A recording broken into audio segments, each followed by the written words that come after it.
partir l'enregistrement maintenant. Donc, ça va pour le plan de cours. Je vous ai déposé un petit fichier pour le cours 1. En fait, c'est un fichier compressé. Vous devez le télécharger. Je vois qu'il y en a 4 qui l'ont téléchargé cet après-midi. Je vous demanderai de le télécharger puisque vous allez en avoir de besoin maintenant. Donc, on peut faire ça, le téléchargement. Donc, je l'ai glissé, moi, sur mon bureau. Si je double-clique dessus, ben en fait, je vous ai déposé à l'intérieur un PowerPoint. Donc, pour les notes de cours, cette session-ci, on va fonctionner de la même façon que l'année dernière avec des PowerPoints. Évidemment, ce que j'ai tendance à faire, c'est plus la session avance, plus en fait, je veux que vos notes de cours soient personnalisées. Donc, c'est bien possible que je vous donne des fichiers, puis il manque des sections que vous devez les compléter ou les remplir. Donc, on verra comment on ajuste la chose, mais c'est un petit peu le principe que j'essaie d'inculquer. Quand vous faites vos propres notes de cours, ben, en fait, quand ils sont personnalisés, ben, l'intégration, les acquis se font d'autant plus facilement. Donc, à l'aide des vidéos, à l'aide des touches F1 dans le logiciel, vous cliquez sur votre commande, vous faites F1, vous avez déjà un petit vidéo qui apparaît, une petite bref descriptif de la commande. Vous êtes en mesure là, de vous faire des notes de cours appropriées. Donc, ça, on peut le télécharger. J'ai mis à l'intérieur de ça un gabarit, une table de tracé qu'on va avoir de besoin, un petit exercice de mise en page, puis j'ai imprimé le PDF là, de la mise en page que je veux avoir au final. Donc, ces documents-là qui sont compressés, évidemment, on ne peut pas les ouvrir à même la compression du fichier. Donc, on doit les extraire de là. Moi, ce que j'ai tendance à faire, pour bien gérer les informations de tous mes cours, ce que je fais, c'est que je me crée un répertoire sur mon disque dur. Donc, je l'intitule, en fait, je mets l'année dans lequel je vais faire un répertoire pour les différents cours que je donne. Donc, j'ai fait un répertoire pour DAO2, DAO3D, etc. Puis, dans mon répertoire DAO3D, je me suis fait, excusez, dans le DAO2, je me suis fait un répertoire cours 1. Donc, les éléments que je vais me servir aujourd'hui, le document mise en page, PDF et DWG, je glisse ça dans mon cours 1. Le document design intérieur et gabarit, ces deux trucs-là, je le place dans mon répertoire gabarit. Puis mes notes de cours, ça aussi, ça va aller dans le cours 1. Donc, si j'ai bien fait ma job dans mon disque dur maintenant, dans le cours 1, j'ai mes 3 documents que j'ai besoin. Puis dans mon répertoire gabarit, j'ai les documents qui vont rester toujours là et que je vais pouvoir utiliser pour créer mes projets. Okay? Un gabarit pour AutoCAD, c'est en fait tous les contenus nécessaires à la gestion des dessins, soit les calques, les mises en page, les blocs nécessaires. Donc, on avait déjà amorcé les petits projets la session passée. On vous avait remis des dessins qui étaient amorcés.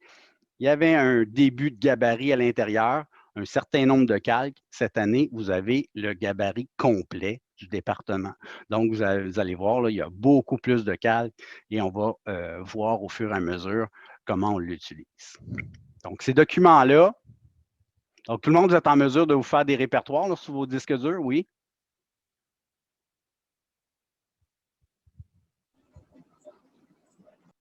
Oh, excuse-moi, je ne t'ai pas entendu. Oui, c'est bon. Oui, OK. Donc, l'idée, là, c'est de vraiment classer nos trucs pour pouvoir les retrouver facilement. OK? Pourquoi je vous fais faire ça? C'est qu'en fait, à chaque session, qu'on soit en présentiel ou à distance, au cégep, je fais faire ce qu'on appelle un profil pour AutoCAD. Donc, ça génère l'interface comme on veut l'utiliser, des principes de base, où aller chercher le gabarit, où sauvegarder ces trucs-là. Donc, on personnalise notre interface pour nous faciliter la tâche, advenant le cas où on aurait un problème, une interruption de courant, peu importe, bien, le logiciel va avoir sauvegardé en tout ou en partie mon document, puis je veux savoir où aller le retrouver, etc. Donc, on va passer à travers ce qu'on appelle un profil. Donc, voilà. Donc, si vous avez déplacer vos trucs aux bons endroits, on peut aller ouvrir le PowerPoint création d'un profil. Je vais juste faire une petite tournée de ce document-là. Puis je vais vous montrer comment le faire dans AutoCAD par la suite. Donc, création d'un profil. Bref, historique de ça, c'est que dans les bureaux, on peut être plusieurs utilisateurs à utiliser un poste informatique à tour de rôle et chacun a sa façon d'utiliser le logiciel, que ce soit les raccourcis clavier, que ce soit l'interface, la façon que les menus sont disposés, etc. Mais les principes de base restent les mêmes pour tout le monde, c'est-à-dire on veut qu'il sauvegarde notre fichier à une certaine fréquence, à un intervalle régulier. On veut qu'il sauvegarde toujours à la même place. On veut aussi, quand j'insère un bloc qui provient d'Internet, qu'il fasse la conversion du système métrique à pied-pouce, etc. Donc, des petits trucs comme ça là, qui vont nous faciliter la tâche en bout de ligne quand on va travailler durant la session et durant notre formation. Donc, on va voir que dans l'interface AutoCAD, on a un petit menu qui nous amène aux options d'AutoCAD, donc qui va nous permettre d'établir l'endroit où aller chercher le gabarit, où aller sauvegarder, où aller chercher nos tables de tracé quand il vient le temps d'imprimer. On a fait ça l'année passée, mais là, je vais le rendre encore plus systématique. On va personnaliser notre interface. Donc, dans AutoCAD, là, il y a une multitude de choses qu'on peut changer, les couleurs, la typographie des menus, etc. Moi, mon but, ça va être de changer la couleur du fond d'écran dans ma mise en page parce qu'on s'est aperçu que quand on travaille longtemps à l'écran, quand le fond est en blanc avec une multitude de couleurs, ça devient un peu, ça fatigue l'œil à la longue. Donc, on va aller corriger ça. On va lui dire aussi comment sauvegarder et la fréquence à laquelle sauvegarder nos fichiers de sauvegarde automatique. Puis on va parler de ça aussi tantôt, à quoi ça sert. On va changer les unités des dessins qu'on va insérer dans notre projet en fonction des unités pieds-pouces, etc. Puis en dernier lieu, on va lui donner un nom à ce profil-là. Puis si on veut l'importer sur un autre poste, on pourra le mettre sur notre OneDrive, nous l'envoyer par courriel si on veut, pour pouvoir l'importer sur un autre poste où AutoCAD sera installé. Donc ça, c'est le but de faire notre profil. Donc, je vais passer à AutoCAD. En passant, qu'on utilise AutoCAD 2020-2021, ça n'a aucune incidence. Les deux plateformes sont identiques et sont parfaitement compatibles. OK? Donc, il y en a plusieurs qui m'ont posé la question, là, si on a la version 2020-2021, est-ce qu'il y a un problème à ça? Non. Certains logiciels ne sont pas compatibles entre eux en termes de version. Il faut faire attention à ça, mais pour AutoCAD, il n'y a aucun problème. C'est la même base de données pour les versions 2020 et 2021. Donc, moi, mon but quand je fais un profil, c'est de maximiser mon interface pour avoir accès rapide à mon information. Donc, quand je suis dans AutoCAD, puis je clique sur l'onglet « Nouveau » ici, moi, ce que je veux qu'il fasse, quand je vais cliquer là,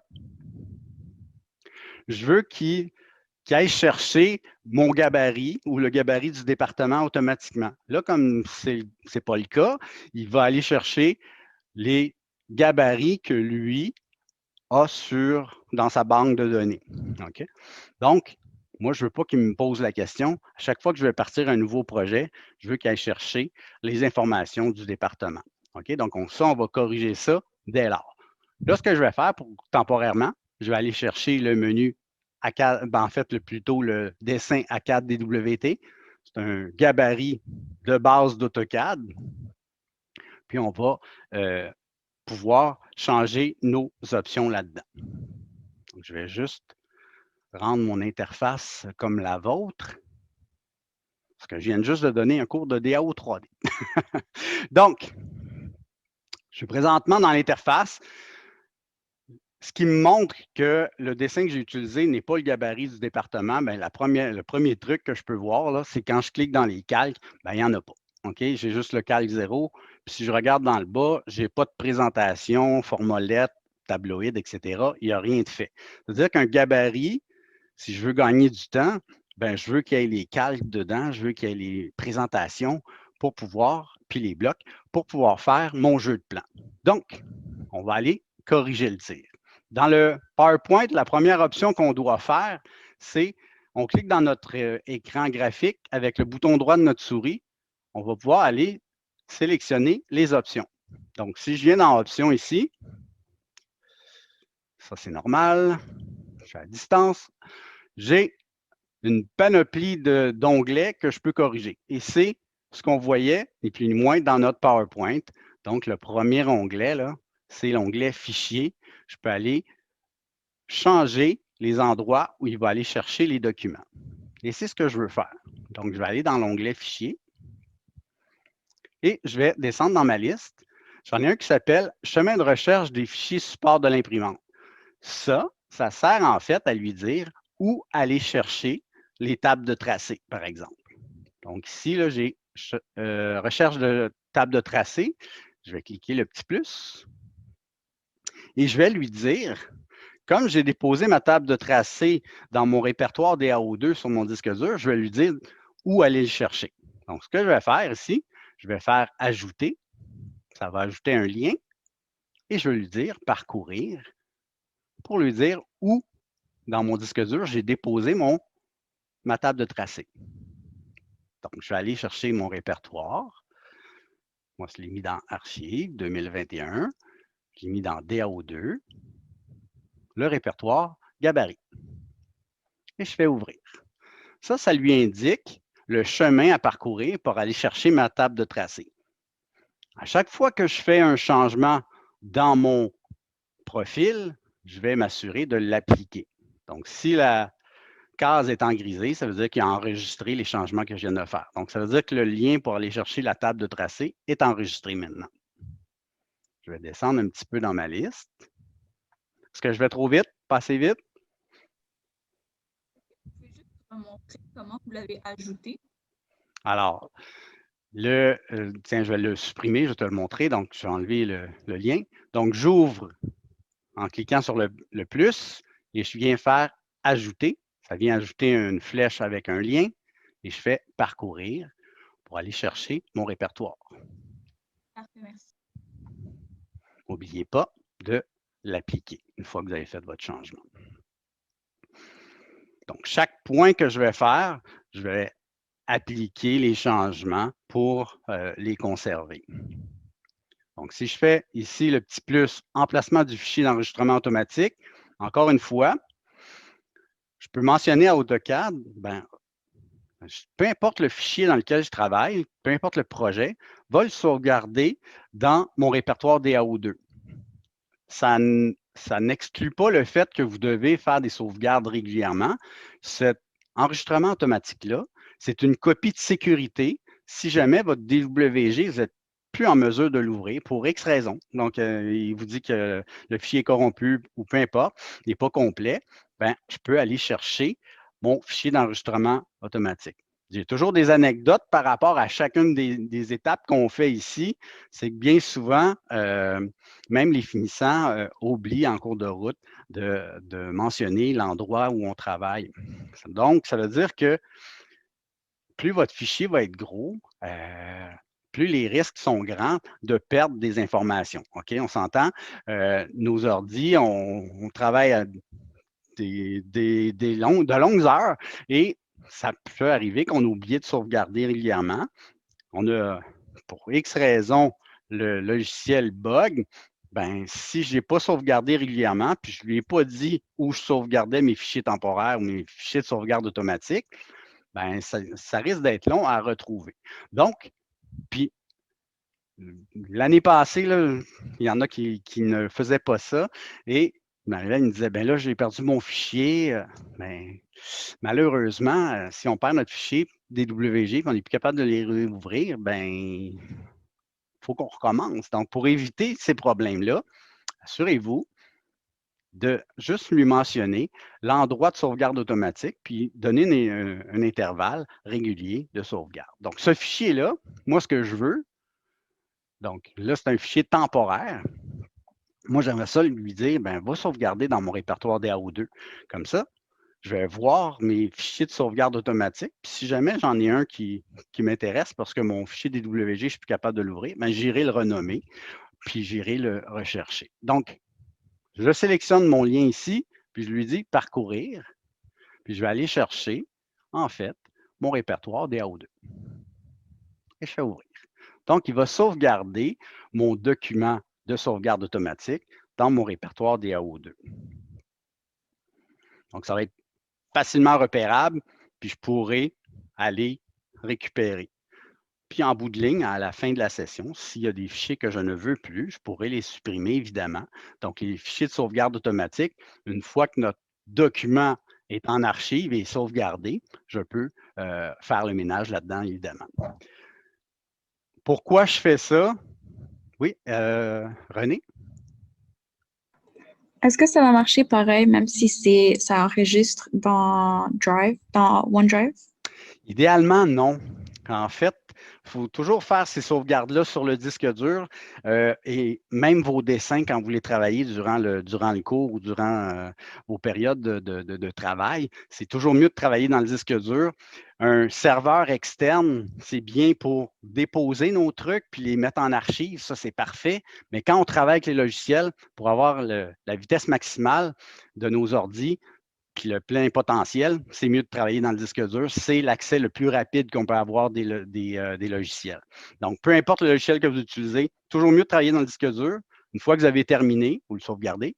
Puis là, vous pouvez faire le nombre de copies que vous voulez dans vos OneDrive. Vous l'envoyez par courriel. Donc, vous pouvez faire le nombre de copies que vous voulez une fois qu'il est sauvegardé dans votre disque dur. Est-ce que ça va? OK, parfait, merci. D'accord. Donc, voilà, ça c'est pour ma sauvegarde automatique. Évidemment, je vais faire appliquer. Dernier petit onglet qu'on va corriger dans l'onglet fichier, c'est en fait paramètres du gabarit.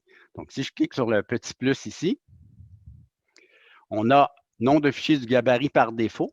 Donc, à chaque fois que je clique sur ma petite enveloppe blanche ici qui est la commande nouveau, il va aller chercher le gabarit par défaut. Donc, c'est ça que je veux. Je vais faire un petit cliquer sur le plus. Là, il me dit qu'il n'y en a aucun dedans. C'est pour ça qu'il ouvre la palette générale des gabarits, puis il vous offre un choix. Moi, ce que je veux, c'est que ça soit remplacé par le gabarit du département. Donc, je le sélectionne, parcourir. Puis, je vais aller chercher dans mon répertoire DAO2. Donc, vous aurez compris que toutes ces étapes-là, je veux les faire qu'une seule fois. Je ne veux pas avoir à faire ça à chaque fois que j'ouvre AutoCAD. Donc, ça va être sauvegardé. Ne vous en faites pas. Donc, gabarit. Et je sélectionne design intérieur, gabarit, hiver 2018. Et OK. Et ouvrir. Donc, il va aller chercher. À chaque fois que je vais cliquer sur nouveau, il va faire un nouveau projet à l'aide du contenu de ce dessin-là, qui est un gabarit. Je vais appliquer ça très précieusement. Voilà. On peut même faire un test tout de suite pour voir si ça fonctionne. Donc, faites-vous-en pas. C'est appliqué, donc sauvegarder. Si je fais OK, et faisons un test. Je vais fermer le dessin 1 que j'ai à l'écran présentement, puis je vais faire nouveau. Donc, si je clique là-dessus, contrairement à tantôt où j'avais une fenêtre qui s'ouvrait, je n'ai pas de question qui m'est posée. Je vois que dans le bas, j'ai des mises en page. Oh, ça semble intéressant, c'est prometteur.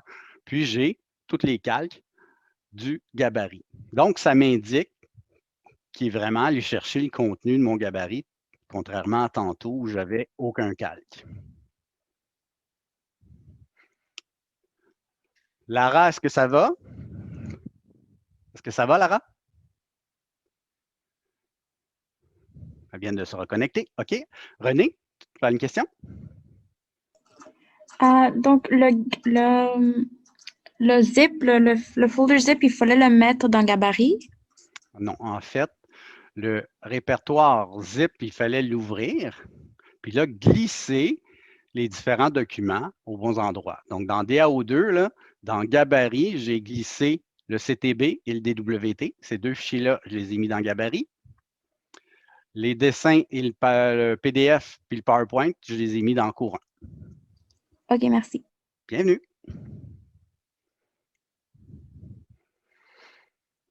Est-ce que ça fonctionne jusqu'à maintenant? Oui. Oui, excellent. Je vais retourner dans Options. Comme je vous ai dit tantôt, si je retourne dans Options, si jamais vous avez fait une erreur ou vous avez oublié un truc, vous pouvez toujours y retourner. Ça, la preuve, si je clique sur Fichier, ben, si je reclique sur Paramètres du gabarit, ben, je vois que le lien est bon, il va le chercher au bon endroit. Si ce n'était pas le cas, je pourrais le resélectionner pour corriger le tir. Donc, faites-vous-en pas, on peut corriger en tout temps notre profil. Okay? Donc, en présentiel, je faisais faire ça aussi aux étudiants en DAO2. Pourquoi? Parce que c'est encore plus important, même, je vous dirais, au cégep, de créer un profil et de l'exporter et de l'importer. Pourquoi? Parce qu'au cégep, quand j'ouvre un ordinateur, à chaque fois que j'ouvre l'ordi, l'interface AutoCAD revient à 0. Donc, il faut tout que je lui dise où aller sauvegarder mes documents, etc. Donc, en ayant ce profil-là, les étudiants avaient tout simplement à aller l'importer, tout se corriger automatiquement. À la maison, sur vos postes à vous, une fois que vous allez avoir créé votre profil, vous n'aurez pas besoin de le réimporter. Il est toujours là, toujours effectif, puisque c'est votre poste personnel. Le logiciel ne se réinstalle pas à chaque fois que vous l'ouvrez. Donc, votre profil, une fois qu'il va être créé à la maison, on n'aura même plus besoin d'y toucher. Donc, pour l'onglet Fichier, ça va pour tout le monde? Oui. Dans l'onglet Affichage, c'est là qu'on peut aller changer les couleurs. Je vais vous montrer, en fait, présentement, là, si je clique sur une mise en page, on voit que le fond est en blanc. En fait, le logiciel est ainsi programmé pour que vous preniez l'habitude de voir la distinction entre quand vous travaillez en mode objet, le fond est en noir, donc vous travaillez directement dans votre dessin, puis quand vous passez sur le mode papier, ils ont mis le fond en blanc pour dire, regarde, tu travailles sur le papier. OK? Donc, ça semble être une bonne idée de départ, mais on se rend compte qu'à l'usage, quand ça fait plusieurs heures que vous travaillez, le fond en blanc avec le contraste de toute la multitude de couleurs qu'on a dans nos dessins, bien, ça devient très difficile pour les yeux. Donc, on se fatigue plus rapidement. Donc, l'idée ici, c'est d'aller changer notre couleur de fond d'écran et c'est à l'aide du profil qu'on va pouvoir le faire. Donc, je retourne où j'étais tantôt. Je vais retourner dans Affichage, dans l'onglet Couleurs ici. Je peux changer les couleurs de toute l'interface. Donc, je peux changer la couleur des menus, du texte, etc.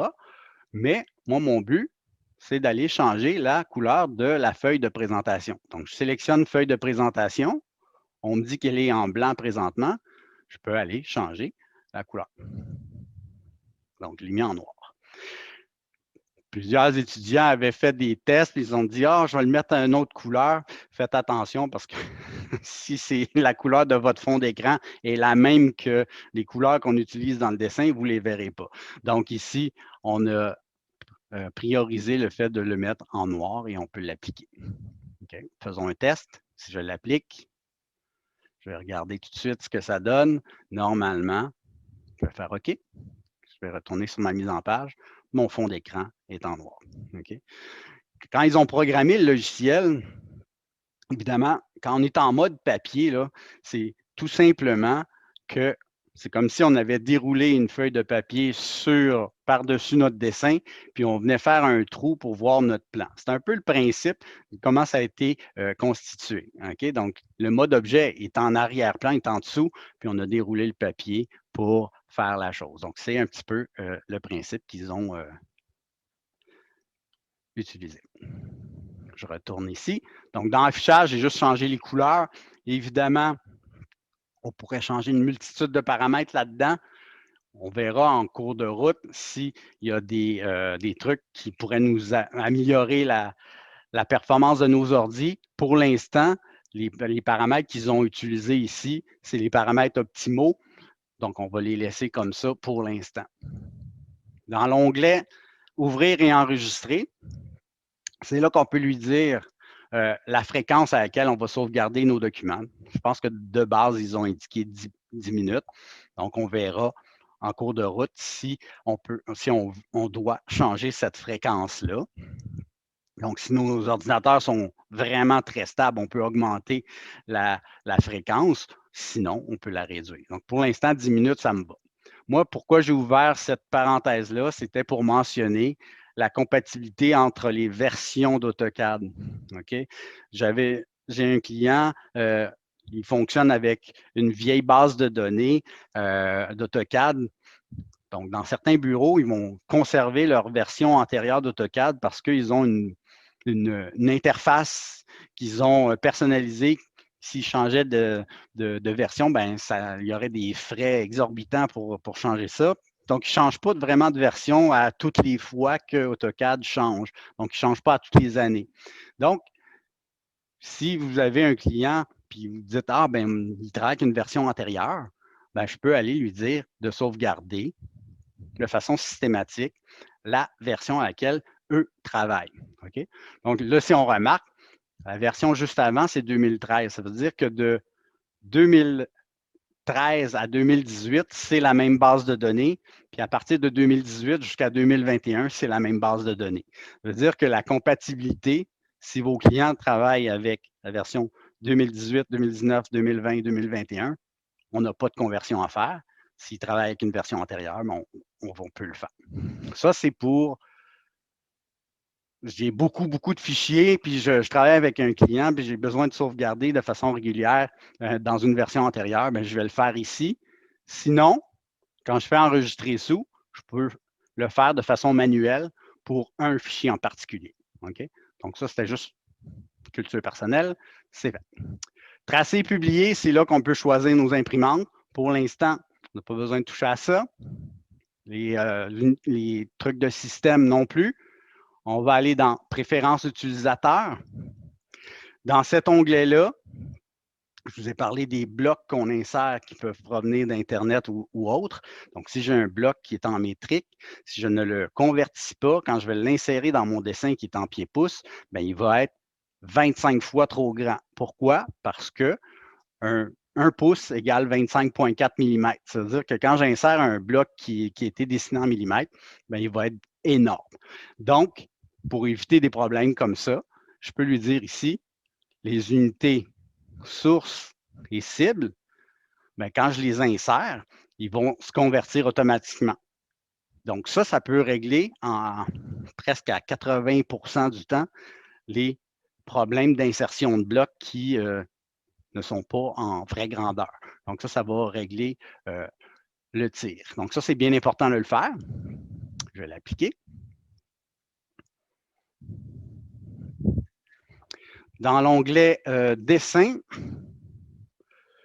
on peut changer la couleur de notre curseur, la grosseur de notre curseur, mais j'ouvre la parenthèse ici parce que bien souvent, il y a des étudiants qui m'écrivent et me disent « Ah, moi, là, quand j'utilise les objets d'accrochage, malheureusement, mon curseur bug. » Bien, en fait, vous vous souvenez, quand on fait des hachures, il peut y avoir des hachures avec un nombre raisonnable de lignes, mais il peut y avoir des types d'hachures qui vont avoir des milliers de lignes à l'intérieur. Bien, si j'ai un problème avec mes objets d'accrochage, il essaie de s'accrocher à toutes les lignes de mes hachurages, bien, je peux lui dire ici de les ignorer. Donc, mes objets d'accrochage vont être juste en lien avec les lignes et non pas avec les lignes d'hachurage. Donc, ça va être plus les lignes de mon dessin qui vont être pris en compte. Puis ça, c'est un truc là, qui peut être très pertinent de savoir en bout de ligne. Donc, voilà. Donc, ça, on pourra, au besoin, l'activer, le désactiver. OK? Modélisation 3D. Donc, pour le cours de 3D, donc, on peut ajuster les paramètres. Mode de sélection. Si jamais vous avez des problèmes, vous cliquez à côté de votre objet, normalement, il devrait faire une fenêtre de sélection pointillée ou pleine. Donc, si ce n'est pas le cas, bien, on peut venir ajuster nos paramètres dans cette fenêtre-là pour corriger le tir. Donc, si jamais vos modes de sélection, pour X raison, vous avez ouvert un dessin, les modes de sélection ont changé, bien, on va aller faire une petite vérification ici. L'onglet Profil, ben, si j'ai bien fait ma job à venir jusqu'à maintenant, je vais exporter mon profil vers mon répertoire des AO2. Je vais lui donner un nom. Comme ça, je vais pouvoir le réutiliser sur un autre poste si le besoin est. Et je vais l'importer. Donc ici, je vais faire exporter. Je vais aller chercher mon répertoire des AO2. C'est là que je vais le sauvegarder.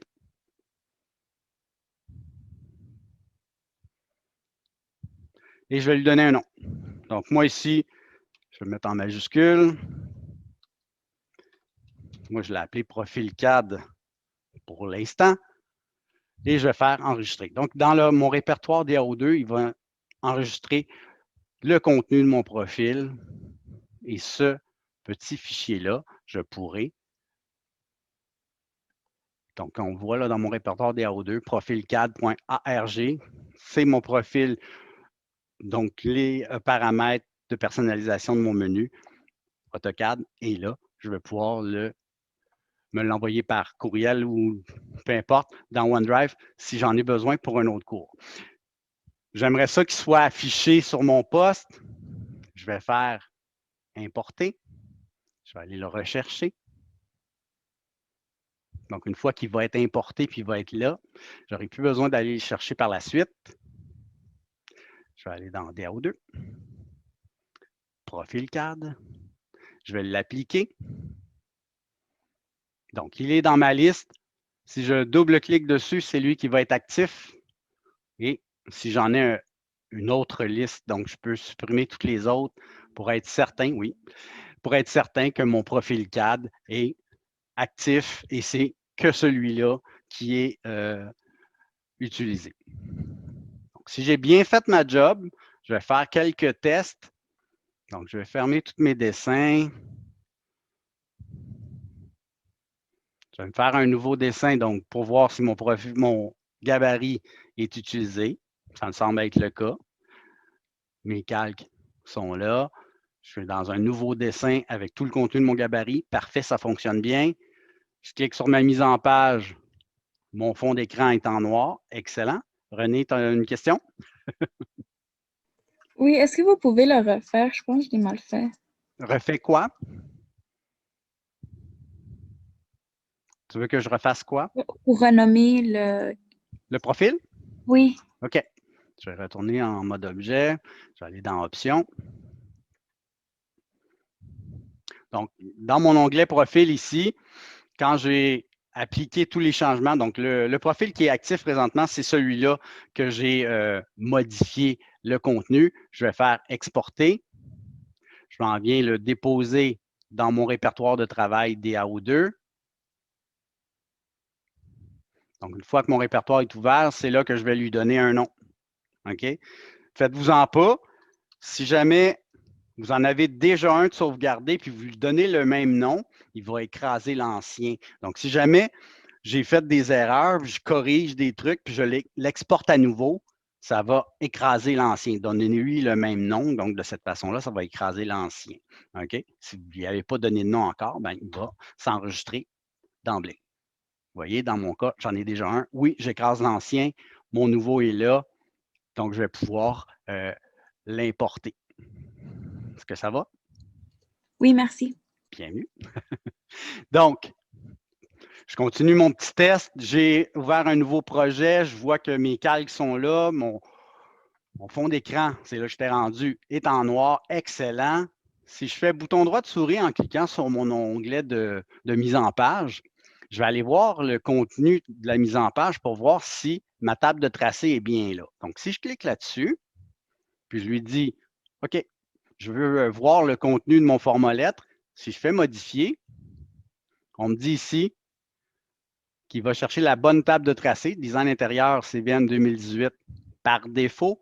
Si jamais il y a un petit point d'exclamation à côté, c'est parce que votre lien n'est pas correct. Donc, assurez-vous qu'il n'y a pas de point d'exclamation au bout. S'il n'y a pas de point d'exclamation, ça veut dire que votre job est bien fait. Si ce n'est pas le cas, on pourra retourner dans nos options pour aller lui dire où aller chercher notre table de tracé. Est-ce que vous pouvez juste me remontrer comment vous avez vu ça? Donc, je suis sur la mise en page lettre présentement. Je viens cliquer sur l'onglet avec mon bouton droit de souris, puis je viens faire gestionnaire de mise en page, puis je fais modifier. Et là, je vois ici la table de tracé qui est utilisée pour faire mes mises en page. Donc, s'il n'y a pas de point d'exclamation, comme je mentionnais, ma job est bien faite. Ça veut dire que si j'imprime AutoCAD, toutes les couleurs vont être transformées en épaisseur de trait. Mes murs, si je remplis mes murs en grisé, ils vont sortir en grisé. Si j'insère une photo, la photo va sortir en couleur automatiquement.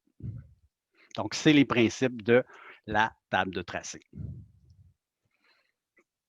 Est-ce que vous voulez que je vous laisse quelques minutes pour compléter la chose? Oui. Oui? Parfait. Donc, je vais reprendre la démo à 13h30. Donc, je vais arrêter l'enregistrement pour l'instant. C'est parti. Alors, je vais fermer le dessin 3 puisque ce n'est pas un nouveau projet que je démarre. L'autre question qui m'a été posée dans les cours aussi, c'est est-ce que quand il y a un document qui est déjà amorcé, j'ai une procédure à faire en fonction du profil pour corriger le tir? Eh bien non, on fait tout simplement ouvrir puis on va chercher le document qu'on veut continuer, qui est déjà amorcé. Puis, je pense que l'ambiguïté aussi, dans certains cas, les étudiants font pas le lien entre ou la différence entre un profil et un gabarit. Le profil, là, dites-vous que c'est votre interface AutoCAD, OK? C'est la gestion de l'interface et de la sauvegarde des documents. Le gabarit, c'est le contenu d'un dessin, c'est les calques, les mises en page, les blocs, etc. Donc, deux choses bien différentes qu'on a glissé, en fait, le gabarit, on l'a glissé dans un répertoire pour y avoir accès.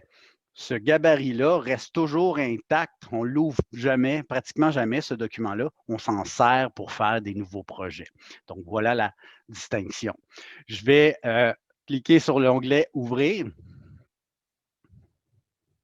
Puis, je vais aller chercher dans mon répertoire DAO2 le document mis en page que j'ai glissé en début de cours. Donc, si je viens dans Archives 2021, DAO2, j'avais mis dans mon cours 1, normalement, mon document mis en page DWG. Moi, je vais faire oui.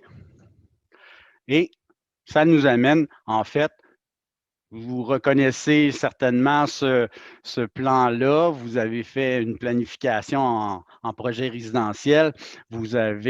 C'est un exemple que j'ai pris. Peu importe, l'idée, c'est d'en générer les mises en page. Si vous voulez voir qu'est-ce que je veux avoir sur les mises en page, bien, en fait, on peut regarder dans cours 1 le PDF. Donc, si j'ouvre le PDF dans mon répertoire, on va voir que la page 1 qui est descend, c'est en fait mon plan de l'existant.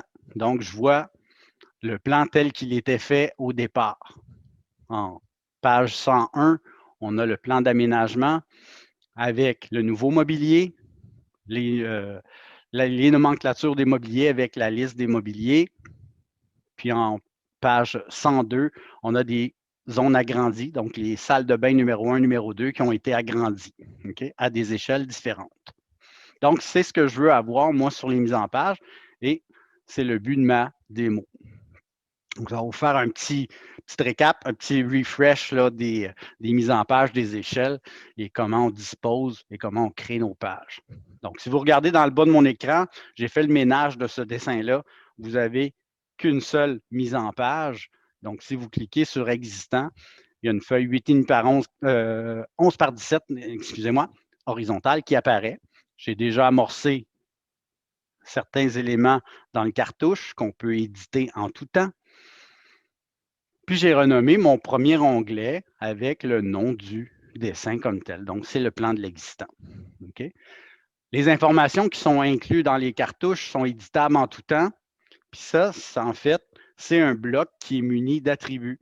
Donc, ces blocs-là, on va voir dans les sessions, dans les prochains cours, comment constituer des blocs. Bien, ça fait partie de ça, des blocs munis d'attributs, des blocs qui sont dynamiques, etc. On va voir comment on construit ou qu'on monte ces éléments-là. Donc, je veux aller modifier ici, dessiner par, je vais mettre mes initiales ou mon nom. Bien, je peux double-cliquer directement sur le texte et je vais pouvoir aller changer la valeur qui est inscrite là. J'aimerais ça aller changer la date. Donc, la date ici, je sélectionne la section date, puis je vais venir écrire tout simplement la date d'aujourd'hui. Et OK. Donc, j'ai modifié mon cartouche en fonction des données actuelles. Pourquoi je fais ça? C'est qu'en fait, moi, les mises en page, je veux que ça soit le plus rapide possible à générer. J'ai 3 mises en page qui sont de même format, donc 11-17 horizontales comme ça. Bien, si je corrige tout de suite mon cartouche, bien, quand je vais copier ma mise en page, bien, toute l'information qu'il y a dedans, bien, je vais pouvoir aller juste changer, par exemple, le titre du dessin et le numéro de la page, puis ma mise en page va être faite. Donc, on essaie de gagner du temps le plus possible. On place notre première mise en page comme on la veut, puis on va faire des copies, le nombre de pages qu'on a besoin. Donc, ici, est-ce qu'il y a quelqu'un qui se rappelle quel calque on utilise pour faire nos fenêtres de présentation?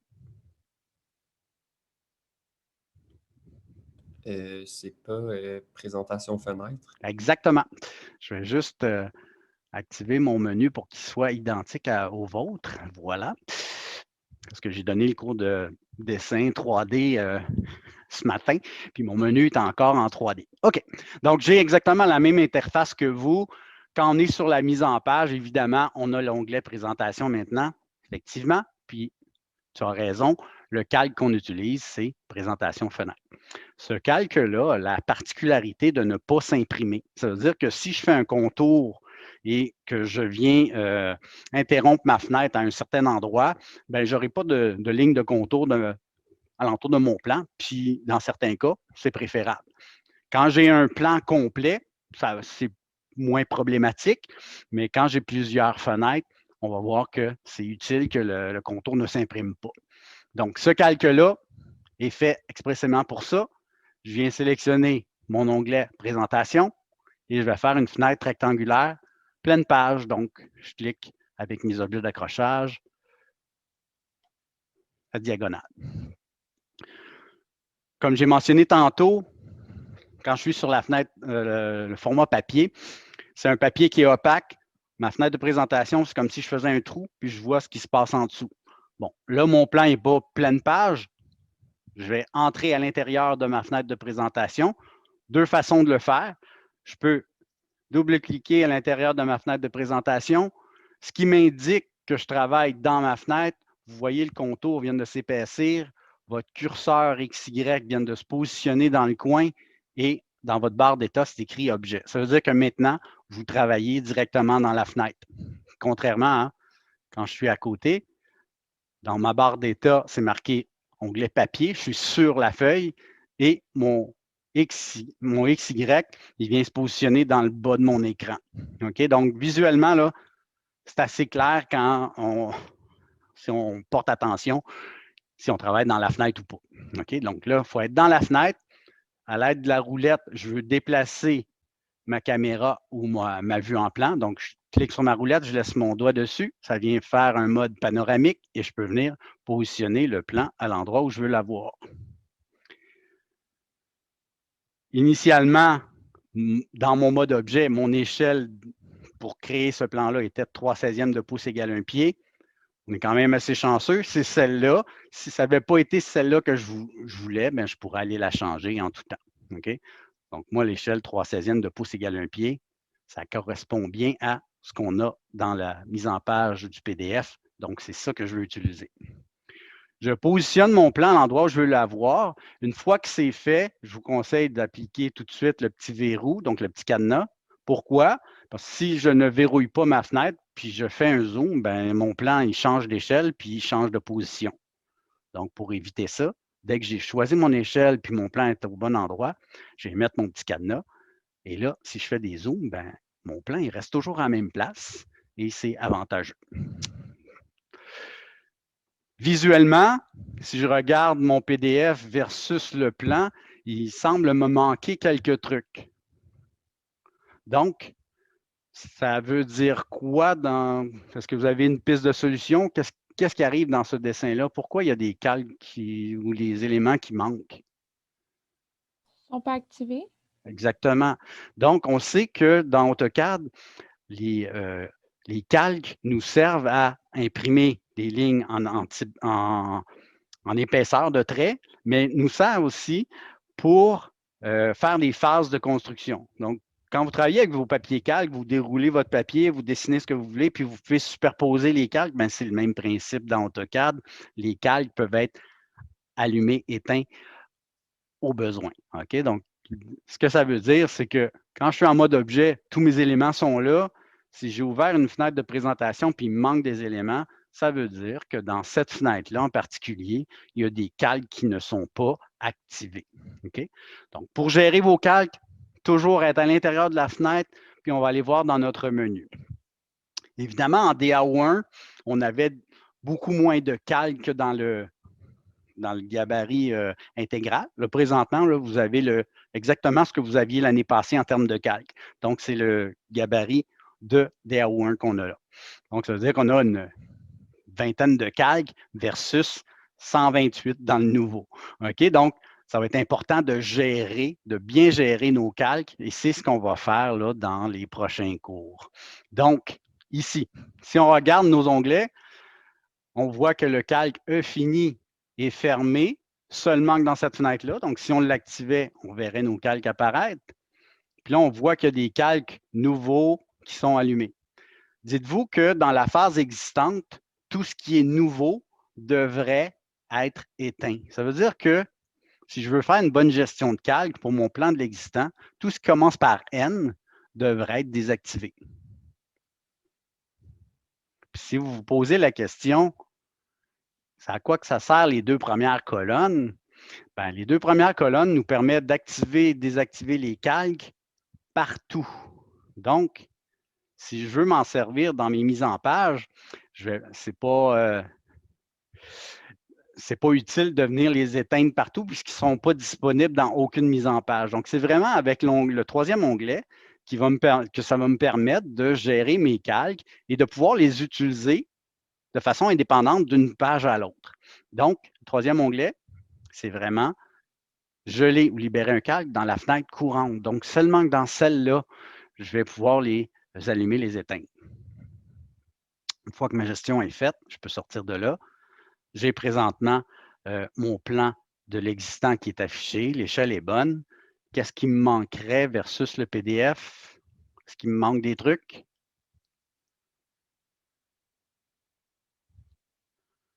La bulle en dessous. Exactement, la bulle de titre. La bonne remarque. Donc, pour insérer vos bulles de titre, c'est un élément qui fait partie de la mise en page. Donc, je vais revenir sur mon mode papier. OK? Puis, je vais insérer ma bulle de titre. Évidemment, dans le gabarit de DAO1, on n'avait pas tous les calques, là, mais on va utiliser les calques qui seraient… Est-ce que vous avez une suggestion là, pour insérer cette bulle de titre-là?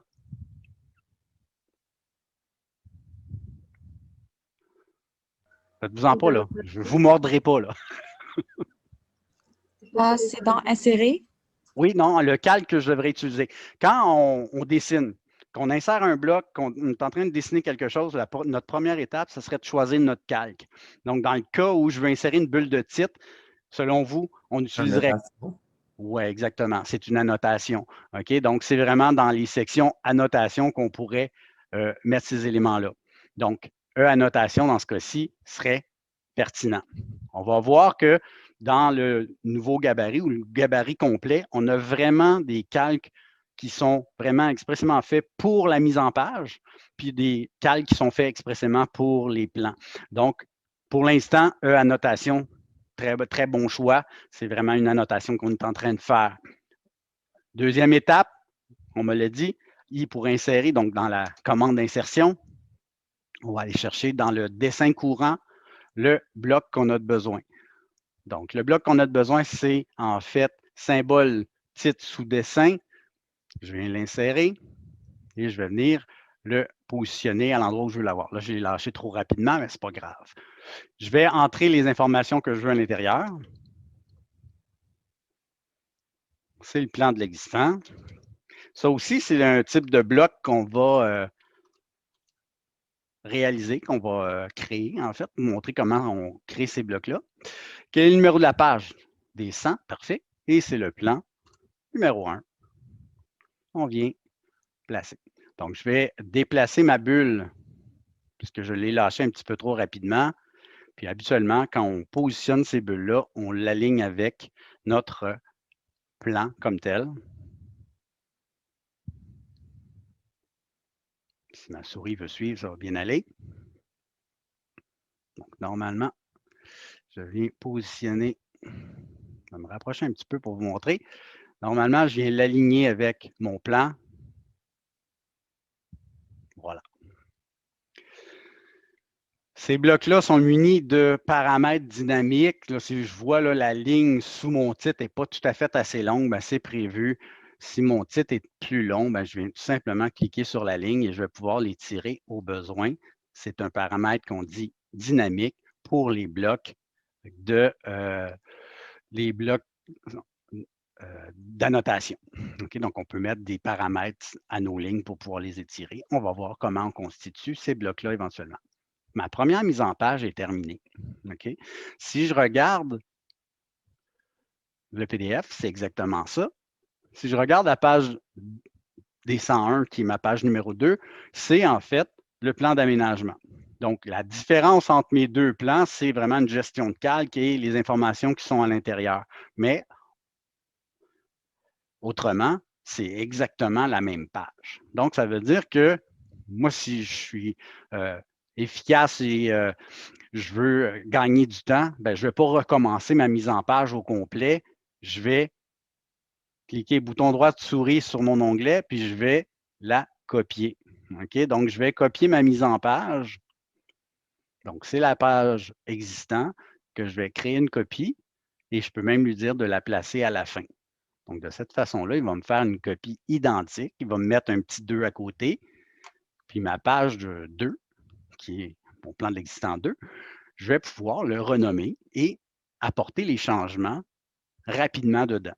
OK? Donc, bouton droit de souris, je peux la renommer. J'ai un petit problème avec mon insertion. OK? Dis-moi. J'ai un message d'erreur qui m'apparaît quand j'essaie de le mettre dedans. OK? Est-ce que tu peux me partager ton écran? Ouais, ce sera pas bien long. Attends, je vais juste libérer.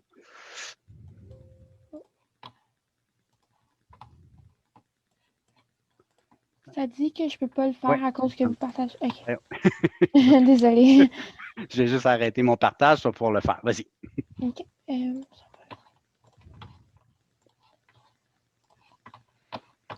Est-ce que vous voyez? Oui. OK. Composant de... OK. Donc, ferme, clique sur le petit X. Dans le fond, je faisais genre I pour insérer. Ouais. Puis ça m'apparaît comme ça. Ah bon? OK, on va... L'opération n'est pas valide en raison de l'état actuel de l'objet. OK. Puis si tu cliques sur continuer, il fait quoi? Rien. Il fait rien. OK. Donc, on va aller dans l'onglet insertion. Ouais. OK. On va aller dans insérer. Puis là, si tu descends dans ta liste, tu devrais voir ton bloc du symbole. Okay. Donc, l'autre façon de faire, effectivement, on peut passer par l'interface. Donc, ça OK, parfait. Ça va? Ouais, merci. Je vais arrêter. Merci. Ça fait plaisir.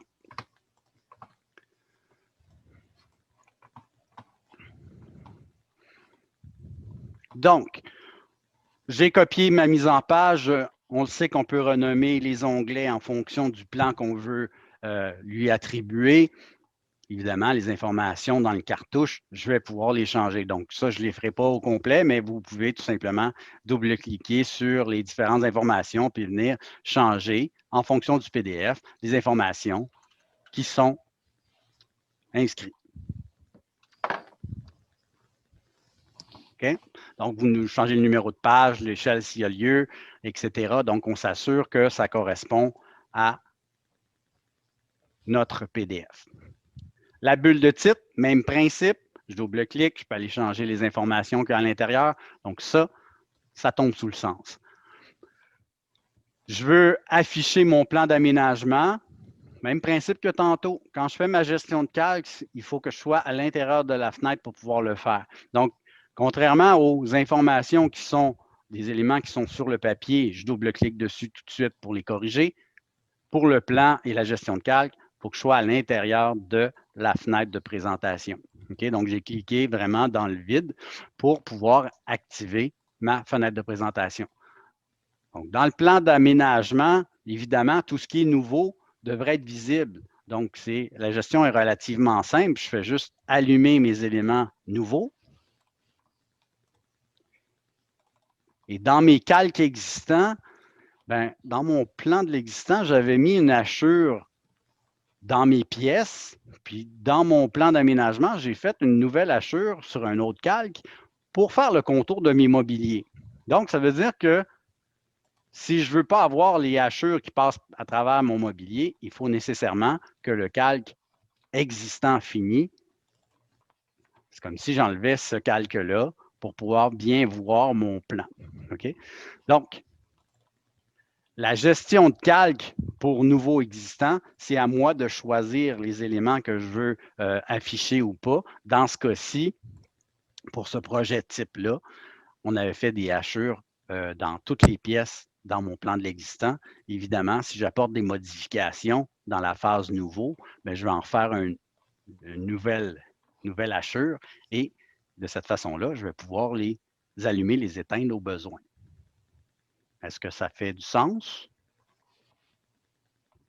Tout le monde? Oui? Oui. Oui. OK. Qu'est-ce qui nous manquerait en fait sur la page d'aménagement si on regarde le PDF? En fait, on s'aperçoit que dans les plans d'aménagement, habituellement, on va venir, tout dépendant de l'information qu'on a à divulguer. Dans le cas présent, on voulait juste nommer les différents mobiliers avec leurs dimensions. On va voir qu'en cours de route, c'est possible qu'on ait des fabricants, on ait des modèles, etc. à inscrire. Donc, on verra la liste à donner en particulier. Mais dans ce cas-ci, c'est juste les noms des mobiliers. Oui, René? Dans le plan de mon aménagement, Oui. les hachures vont à travers le mobilier, Oui. même si j'ai désactivé E fini. OK. On va aller voir. En fait, tu as deux calques. Tu as E fini transition puis E fini. Hein? Donc, si tu as éteint celui-là, c'est juste les lignes de transition, c'est les moulures de transition. Donc, c'est vraiment E fini que tu dois éteindre. OK. Mais c'est E fini qui est éteint pour moi. Okay. Veux-tu me partager ton écran? Oui, pas de problème. Voyons voir.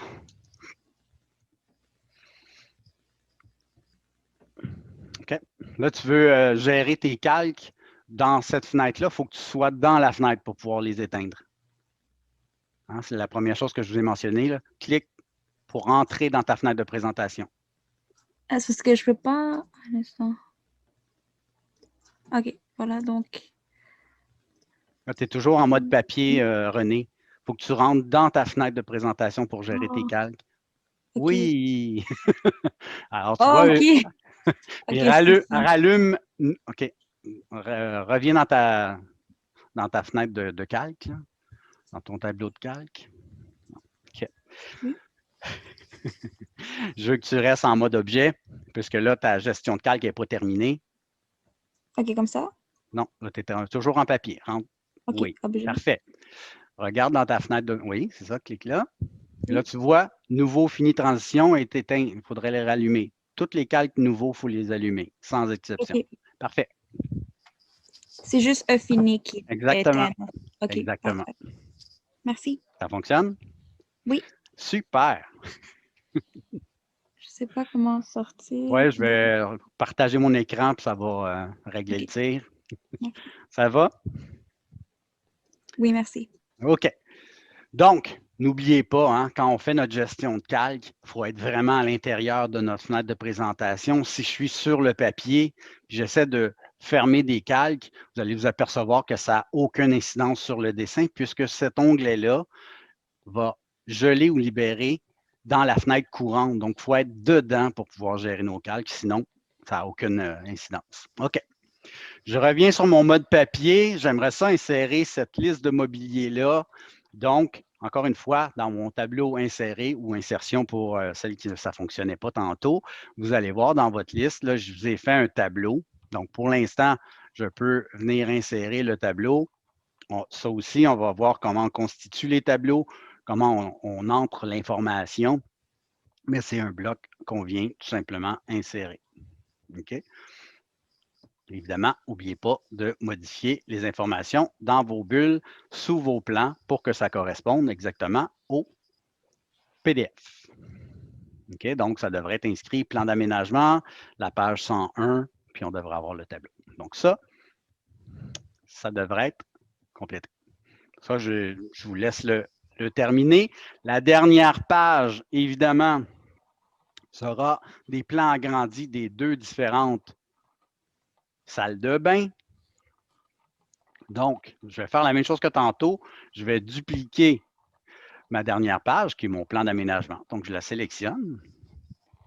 Je vais dire, je veux en créer une copie et je vais la placer à la fin. Donc, ça va automatiquement créer une deuxième page aménagement que je vais pouvoir renommer plan agrandi.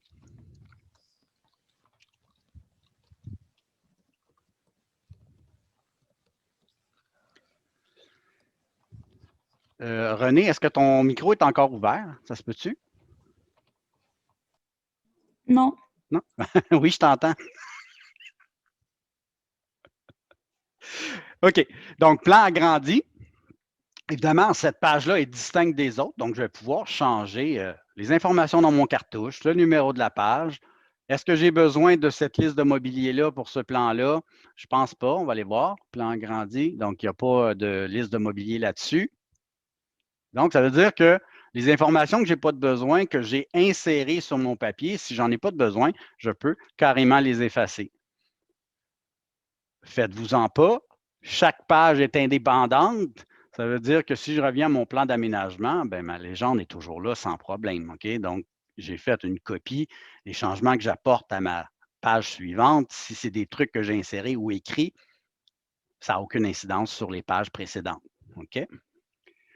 Là où ça diffère un petit peu, c'est que là, je n'ai pas une fenêtre complète pour faire ma représentation de ma salle de bain. Donc, ce que je vais faire, c'est que je vais utiliser la fenêtre de présentation que j'ai fait, puis je vais la recadrer. OK? Donc, je vais cliquer dessus, puis je vais pouvoir modifier la zone de recadrage pour faire seulement que la portion de plan que je veux avoir. Donc, la salle de bain numéro 1, qui est celle-là, je vais pouvoir, mettre l'échelle que je veux avoir à l'intérieur. OK? Petit truc, vous l'avez peut-être vu ou pas vu, en fait, c'est qu'on sait qu'on peut changer l'échelle de notation directement dans le bas de notre écran pour les fenêtres de présentation. C'est avantageux quand j'ai un plan pleine page, mais quand j'ai des agrandissements comme ça, si je fais le changement ici, ben, il ne va pas corriger ma fenêtre de recadrage, il va falloir que je joue avec. Moi, ce que je vais faire ici plutôt, c'est que je vais utiliser la petite flèche bleue qui est en plein milieu de ma fenêtre de présentation et je vais aller lui dire, cette fenêtre-là en particulier, je veux l'avoir à 1 demi-pouce égale 1 pied. L'avantage de cette gestion d'échelle-là, c'est qu'il prend ma fenêtre de présentation, puis il l'ajuste en fonction de mon échelle que je lui ai spécifiée. Donc, avantageux de faire, quand je fais des plans agrandis, d'utiliser cette option-là. Je peux ajuster ma fenêtre de présentation selon mes critères. C'est moi qui décide de la dimension. Comme je vous mentionnais tantôt, le contour de ma fenêtre de présentation, je l'ai mis sur présentation fenêtre. Ce calque-là ne s'imprime pas. Donc, même si ma ligne passe par-dessus du texte ou peu importe, ça ne s'imprime pas, faites-vous-en pas.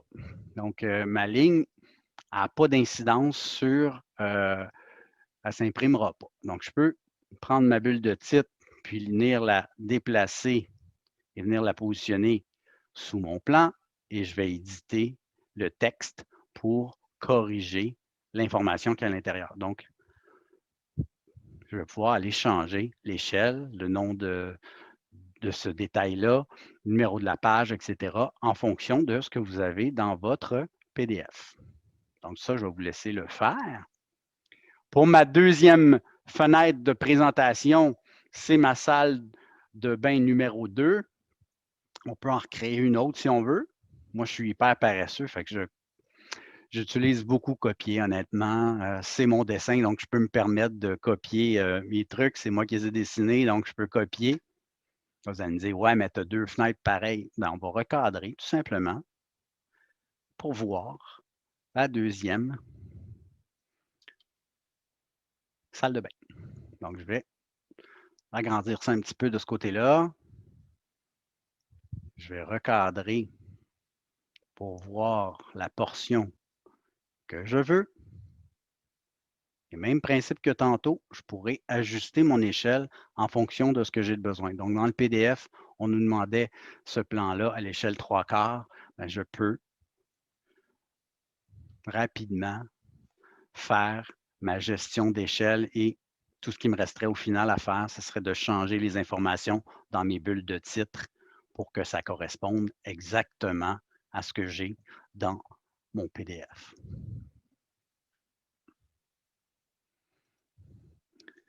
Donc, rapidement, on peut générer le nombre de mises en page qu'on veut à partir de notre première, puisque dans un jeu de plan, toutes les feuilles vont avoir la même disposition, la même grandeur, donc on recopie. L'avantage de ça, c'est que les informations, je les ai entrées une fois, le nom de mon client, le type de projet, etc., puis je la recopie, je n'ai pas besoin de retaper ça à chaque fois. OK? Donc, voilà les petits principes de base pour la mise en page simplifiée, si vous voulez, d'un petit jeu de plan. Est-ce que ça vous va? Oui. Oui. René? Est-ce que vous pouvez remontrer comment vous avez recadré la toilette? Absolument. Donc, je vais revenir dans le temps. J'annule tout, moi, je n'ai pas peur de ça. Donc, je pars de ma fenêtre principale. Je viens sélectionner ma ligne grise qui est ma fenêtre de présentation et à l'aide des petites poignées bleues qu'on appelle des grips, on peut venir recadrer la zone qu'on veut avoir ou qu'on veut illustrer à l'écran. Okay? Donc, je peux recadrer rapidement ma fenêtre de présentation et je viens choisir l'échelle à laquelle je veux l'avoir. Et je viens positionner. Donc, vous avez remarqué la petite poignée bleue qui est au centre de la fenêtre de présentation. Ça me permet de la déplacer sans même avoir à aller chercher mes commandes déplacées. Donc, je peux la recadrer efficacement de cette façon-là.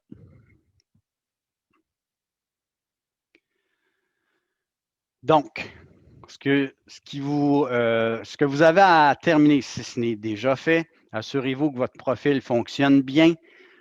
Assurez-vous que vos mises en page sont faites. On va l'utiliser la semaine prochaine parce qu'on m'a demandé pour vos cours de projet, vous allez utiliser les fonds de plan CAD pour faire des documents de présentation. Donc, on peut utiliser des PDF, on peut utiliser des captures d'écran, etc.